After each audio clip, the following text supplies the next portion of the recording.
Upang Ilonggo, Please subscribe. and like. Breaking news mga kababayan, magandang araw po sa ating mga kababayan na Luzon, Visayas at Mindanao po. Magandang araw po sa inyong lahat mga kababayan. So ito po ang latest video natin mga kababayan. Dumalo kahapon si First Lady at si Pangulong Ferdinand Marcos Jr. sa ika-123 anibersaryo ng ating Philippine Coast Guard po mga kababayan. In-inspection pa ng Pangulo ang ating BRP Gabriela Silang mga kababayan na isa sa mga ginagamit ng ating Philippine Coast Guard doon sa pagbabantay sa ating mga teritoryo sa West Philippine Sea. At siyempre mga kababayan, hindi ho yan na mawawala ang sagupaan sa mga barko ng China at barko ng Pilipinas at isa na yan yung ating Gabriela Silang, no? Makipagbakbakan dyan sa West Philippine Sea para igiit lang ang karapatan natin dyan sa West Philippine Sea. Grabe talaga itong ating mahal na Pangulo sa pag-suporta sa ating Philippine Coast Guard para lang ipagtanggol ang ating mga karapatan dyan sa West Philippine Sea, lalo na sa mga karagatan o mga kalupaan na pag-aari ng Pilipinas dyan sa West Philippine Sea. Sinabi ng ating mahal na Pangulo na ang Philippine Coast Guard ay hindi sila nag-iisa sa kanilang misyon na protektahan ang bansang Pilipinas, mga kababayan. Sabi niya, ayon pa dito, ang administrasyon na ito ay muling pinagtibay ang suporta nito sa mga pagsisikap na magpapahusay sa iyong fleet at sa ating mga air asset, pati na rin sa kamalayan, sa maritime domain, kakayahan sa armas at kinakailangan pagpapaunlad ng infrastruktura. Ito ay magpapalakas ng iyong kapasidad na tumugon sa anumang operation, sabi umano ng ating mahal na Pangulo. So nakikita naman natin talagang desidido ang ating mahal na Pangulo na mapalakas din talaga ang puwersa, ang depensa ng bansang Pilipinas. Mga kababayan, by next year o 2026 mga kababayan ay may darating po na mga barko ang Philippine Coast Guard na kasing laki po ng BRP Gabriela Silang po mga kababayan, na makakatulong sa pagprotekta dyan sa West Philippine Sea po mga kababayan. So hindi lang natin sure kasi hindi pa talaga dinedetalye din ni Commodore J. Tarilla kung kailan ito eksaktong darating ang mga barko na ito mga kababayan. So malaking bagay din ito para magamit, no, dyan sa ating mga teritoryo dyan sa West Philippine Sea mga kababayan. Sa ngayon mga kababayan, gamit na gamit ang Gabriela Silang dahil yan lang po ang pinakamalaking barko ng Philippine Coast Guard mga kababayan. Di ba? So ito naman po mga kababayan, after po ni PBBM na nagsalita doon sa may Philippine Coast Guard mga kababayan sa anniversary po ng Philippine Coast Guard kasama si First Lady. So merong inabangan po siya ng mga media mga kababayan. So ito po mga kababayan, pakinggan niyo po ang naging pahayag po ni Pangulong Ferdinand Marcos Jr. ukol dun sa sinabi po ni Vice President Sara Duterte na wala daw alam si PBBM sa pagpapatakbo ng bansang Pilipinas. Eto, panoorin nyo nga kung ano ang sagot ni PBBM sa kanya mga kababayan.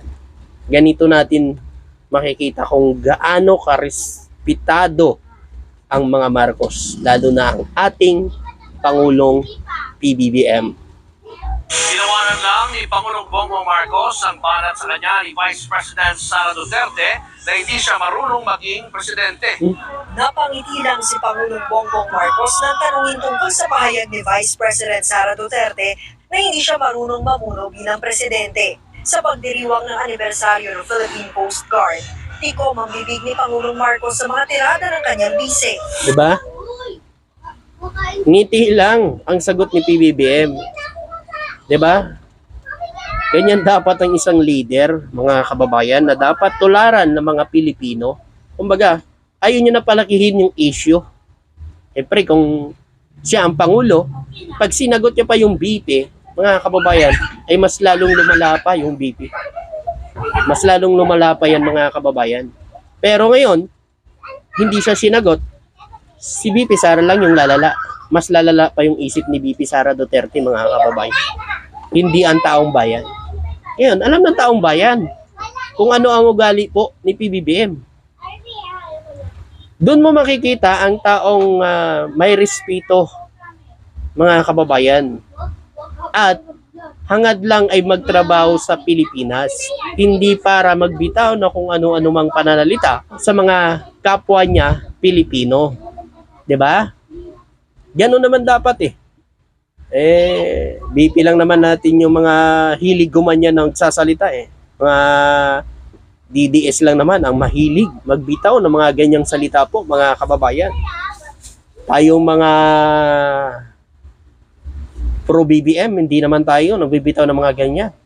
Tayo, kung ano ang sinasabi nila, sinasagot lang natin, kumbaga, mga kababayan. Kasi si PBBM hindi nagsasalita Kaya nga sabi ko sa inyo, siraan nyo na siraan si PBBM, mga loyalista po ang sasagot dyan, mga kababayan.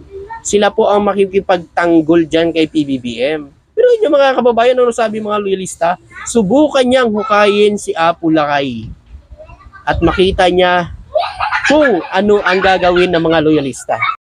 Pero natutuwa pa yung mga didilis sa mga sinabi po ng poon nila, mga kababayan, kay PBBM. Sabi nila, ano daw PBBM, sagutin mo ang sinasabi ng BP namin na matapang na pupugutan ka ng ulo. Grabe, mga kababayan. Ikakatuwa pa talaga ng mga didilis yung mga ganyang issue. Mga kababayan, alam naman natin kung saan punot dulo kaya mainit ang ulo po ng BP natin. Kasi nga, mga kababayan, unti-unti na nauungkat ng Quadcom kung saan ginagastos ang confidential fund na hiningi po ni Vice President Sara Duterte. Sa ngayon, sinasabi nila na pinagtutulungan daw si BP Sara Duterte. Hindi ho yan totoo, mga kababayan. Tama lang kasi naman yan na imbestigahan ng Quadcom at ipakita sa taong bayan kung saan napupunta po ang pera na ginagastos po ng OBP. Mingi kasi siya ng malaking pondo na naman ngayon. Siyempre, alamin talaga yan bago aprubahan, mga kababayan. O ito pa, mga kababayan, kaya siguro din mainit ang ulo niya, mga kababayan, pababa na si Vice President, Pabagsak ng pabagsak yung trust rating niya, mga kababayan. Kasi nakikita ng taong bayan Kumbaga, si PBBM nagtatrabaho, ang BP naman natin kung ano-ano ang ginagawa. Okay sana kung nagtatrabaho pero panay press conference, panay banat kay PBBM, Marcos. Wala namang ginagawa si PBBM sa kanya. Ba't hindi atirahin yung mga tao na umaano sa kanya? Hindi naman si PBBM ang gumagawa niyan. Quadcom po ang nag-iimbestiga dyan sa confidential fund na yan. Bakit si PBBM ngayon ang pinagbubuntungan niya ng galit niya? Kung wala naman talagang kasalanan dyan si BP, kung wala naman talagang mali sa ginawa niyang paggastos ng confidential fund na binigay sa kanya noon, bakit siya natatakot, mga kababayan, na sagutin ang mga katanungan ng Quadcom? Yun lang yan, mga kababayan. Diba? Ito pa, mga kababayan, gumagawa sila ngayon ng fake news. Tingnan nyo yan, mga kababayan.